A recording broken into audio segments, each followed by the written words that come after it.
Once upon a time, there lived a girl named Adara, who lived alone with her handsome father. Her mother died after giving birth to her, leaving her father with the sole responsibility of caring for her. For over 18 years, her father, a deacon, took good care of her, providing her with the best of everything in life. They spent so much time together, creating a bond that seemed to be unbreakable. Either our love her father so much and never spent a day without seeing or talking to him. Ida finally gained admission into the university. Her campus was 2 hours away, and Adara could not stand the thought of being away from her father. But her father, Deacon, encouraged her, reminding her that education was important for her future. He promised to visit her often, and Adara was so happy knowing that her father never went back on his promises. She left for school and made new friends who made her time in school a pleasant experience. After several months away, Ida returned home. To the shocker of her life, she walked into her father's mansion and was welcomed by a strange woman who introduced herself to her as her father's girlfriend. Ethra stood there confused as her father walked up to her to welcome her home. He was so delighted to introduce to his daughter, who did not look happy to see another woman in their home. Ida forced a smile, trying to mask the storm brewing within her. She had always thought of her father as hers alone, a bond she believed was too sacred to be severed by just anyone. But Ida knew better than to show her displeasure in front of her father. She faked her smile as she warmly spoke to a man who was so delighted to see how happy she looked. What did not know was that beneath the smile was a brewing storm of anger and resentment which Adara was trying so hard to hide. It felt as though her perfect world had been shattered into a million pieces, as Ida felt betrayed by her father, who she never believed would ever love another woman. She felt betrayed, but vowed within herself to keep her feelings hidden for now. Watched closely, pretending to be cool with her. They watched television together and even sat on the couch talking and laughing for hours. Thought that she had won Adara over. What she did not know was that Adara was waiting for the right moment to strike. The next morning, Adara joined in the kitchen to prepare breakfast. It was a beautiful morning, and her father had requested for some boy dam and egg sauce. Who was a very good cook, was making the sauce when Adara walked in to see what she was doing. "I can see that you're cooking," said to her, who smiled and informed her that she was preparing her father's favorite meal. Adara saw this as her opportunity to see seeds of discord between them. She struck up a conversation with them, asking why she had decided to stay with her father, and Eamon blushed as she began to give Ida all the wonderful reasons why she had decided to stick with him. Could feel her anger, right? She pretended said to have just remembered something as she excused herself from the kitchen. A few hours later, heard her voice being called by a deacon. She rushed off to answer and realized that he was holding some items in his hand. "Why did you steal from me?" Ed Dean asked who stood there confused as she wondered what he was talking about. "Still, what are you talking about?" asked, her voice trembling with confusion and fear. She are the items in a deacon's hands which she had never seen before. "I don't know what you're talking about. I'm not a thief," she said as a deacon asked her what his items were doing in her bag. Stood there confused as she tried to explain to a deacon that she wasn't a thief. Even Adara joined to plead with her father, who threw him out of his house and wanted her never to show up in his home again. Stood there confused, unable to comprehend what had just happened. All her pleading went on deaf ears as the deacon made up his mind never to have anything to do with a thief. Adara could not contain her joy. She pretended to be sad about the incident whilst jubilating in her heart. Months passed, and Adon moved on with his life. His focus was now solely on Adara, who was so happy to have her father all to herself. However, loneliness began to creep into Deacon's life again. He met a woman named UK, a kind and gentle woman who worked as a business consultant for a reputable company. UK was graceful and had a calm demeanor, which won a Deacon over quickly when he introduced her to his daughter. Adara greeted her warmly, but in her mind, she was already planning her next move. One evening, UK decided to spend some days at their home. She arrived at the house and met Adara, who looked so delighted to see her. Adara even prepared a delicious meal for her and was so delighted to see how friendly she was to her. They spent hours discussing, as either told UK so many wonderful things about her father. Days passed and things seemed to be moving on smoothly. UK could not help but tell her friends, who were so delighted to hear such positive things about a deacon and his daughter Adara. They had thought that Adara would be a problem, and we were relieved to hear how nice Adara was to her. UK felt that she was finally becoming a part of their family. But what she did not know was that Ida was working on a diabolical plan to ensure that she never ends up with her dear father late. One night Ida SNU into S room and rummaged through her belongings. She found a pair of clean panties carefully folded in her suitcase. Atara Smed, knowing exactly what to do with the panties, she took the panties and soaked them in the sea tank outside their home, ensuring that they were drenched in the foul-smelling water afterwards. Ida lightly rinsed the panties to keep the stench intact, but not immediately noticeable. Then she carefully soaked the panties in a bucket and left it in her father's bathroom. Either knew how much her father hated dirty women and knew that her plan would definitely work. She snuck out of the bathroom and retired to her room, patiently waiting for the drama to unfold. The next morning, as Dion prepared to take a shower, he walked into the bathroom and was hit by the unbearable stench coming from the bucket. He froze, confused and horrified, as he noticed the soy panties in the water. Shocked, he grabbed the bucket and rushed to find Yuke. "Are you a pig?" he asked Yuke, who looked at him shocked. "Excuse me, how dare you call me a pig?" she said as Dion handed her the bucket. Dion's face was red with anger as he thrust the bucket into his hand. "Explain this. What kind of a woman wears such a smelly and FY pant? And how dare you leave it in my bathroom?" he bellowed angrily. As Suck stared at the bucket in horror, the stench in her nose like a wave. Her voice trembled as she replied to Deacon, revealing that she had no idea whose panties it was. "This aren't mine," she said to a Deacon, who shook his head in disbelief. "Don't insult my intelligence. This was in my bathroom, and you're the only one who's been using it besides me." S eyes filled with tears as a dean ordered her to leave his home and never return. Adara rushed out and acted shocked. "Father, what's the problem?" she asked as she held her nose with her hands, asking where the stench was coming from. "Did the rat die in the house?" Adara asked her father, who revealed to her all that happened. Adara stood there and watched as UK packed her things and left in shame. She comforted her father, assuring him that one day he would find the perfect woman for him, and her father shook his head in agreement as he walked off to his room, not knowing that Adara was the one behind all the terrible things that had been happening months past. And once again Eden found himself longing for companionship. His loneliness was so undeniable, and despite his daughter's presence in their home, he desired the company of a partner. One day, whilst coming out from the barber shop, Eden met a very beautiful woman named Yang. She was a strong-willed and confident woman who had an air of great face that immediately warned his heart. Itong was so different from the other women that a Deacon had been with in the past. She was observant, calm, and not easily intimidated by anyone. When he introduced her to Adara, Iton smiled warmly, but the moment their eyes met, she could sense the storm that was brewing behind Ida's charming facade. "I've heard so much about you," Dara Itong said kindly, "and I've heard so much about you too," Ida replied sweetly, though her mind was already plotting on how to get rid of her. In the days that followed, Idara studied Adun closely. She fed friendship with her whilst thinking of the best way to get rid of her. He snuck into her father's room with a calabash tied with a red cloth. She put her father's picture inside the calabash, as well as other strange objects to make it look suspicious, as she hid it under her father's table. Adara did this to make her father suspect that Ion was into witchcraft. She quietly sent you back to her room, waiting for the commotion that will ensue once her father discovers the calabash under his table. Hours passed, and ID overheard her father yelling out angrily in his room. She rushed to check if her plan had worked and met her father, who looked extremely angry at her.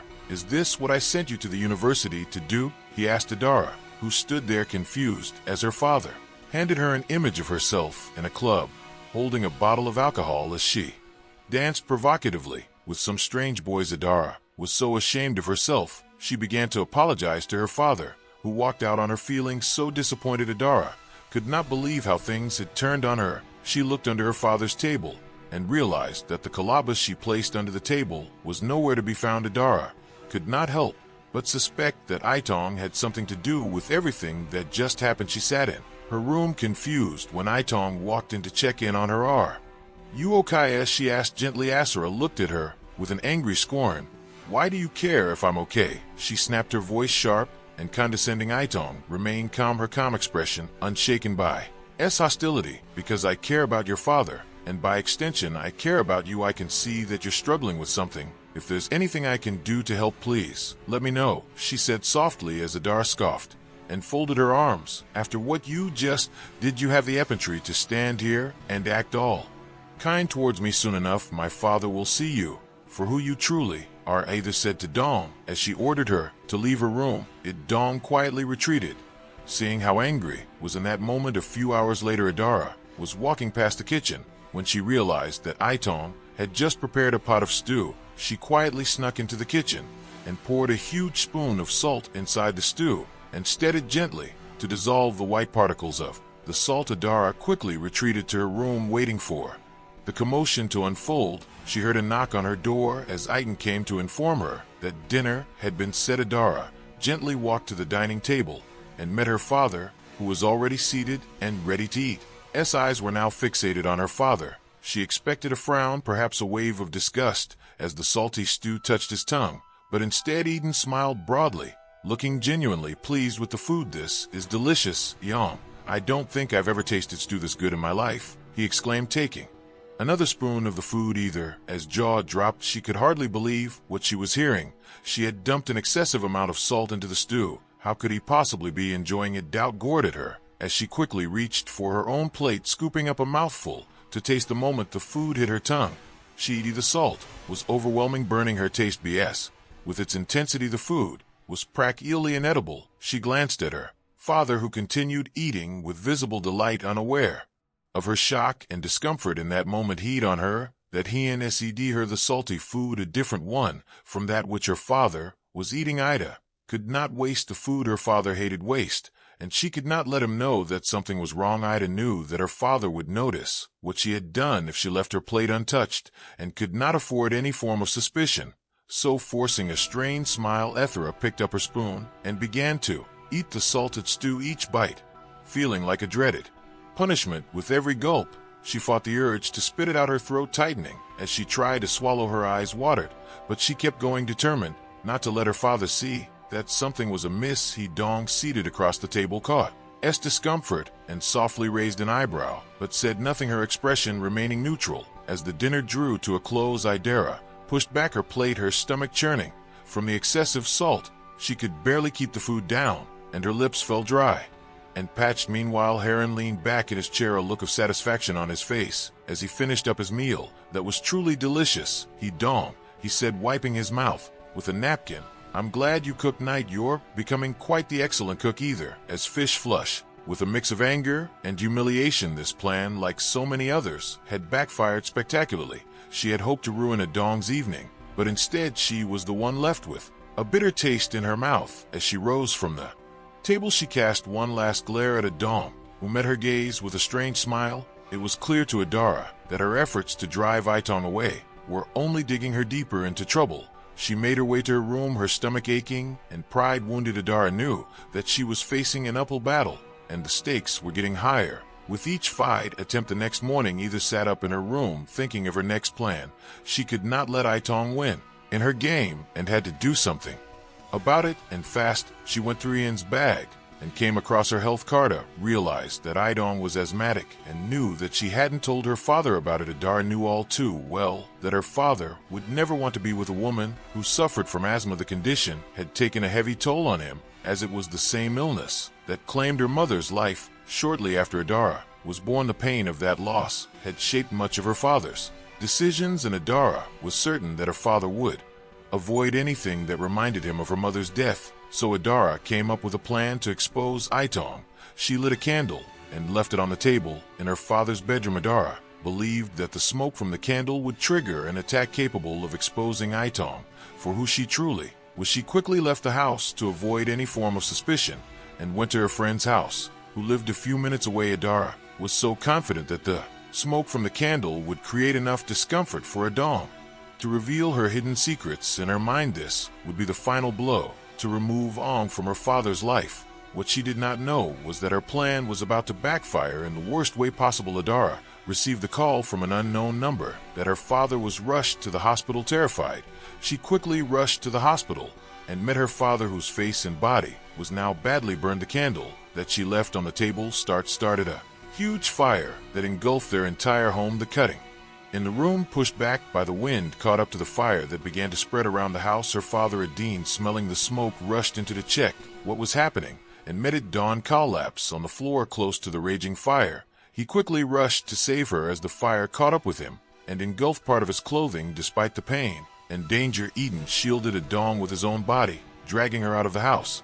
By the time he managed to escape the flame, he had sustained severe burns on his face and body. At the hospital, Ether has stood frozen at the sight of her father wrapped in bandages, his face marked with burns. Guilt consumed her as she realized the full extent of her actions. The plan she had so carefully crafted had nearly cost her father's life. Adong, who had suffered a asthma attack during the ordeal, was also being treated. She lay on the hospital bed alive, all thanks to Adion, who saved her dear life. Idara stood there shaking as the weight of her guilt pressed down on her. She watched as the doctor struggled to save Eden's life. Idara looked at her father, who was now covered in bandages. Ida, he began, his eyes filled with a mixture of pain and disappointment.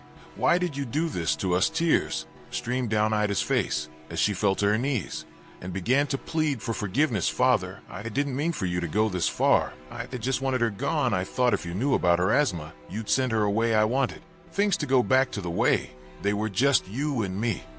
Dion closed his eyes, his face etched with heartbreak. You let your jealousy blind you, Dara.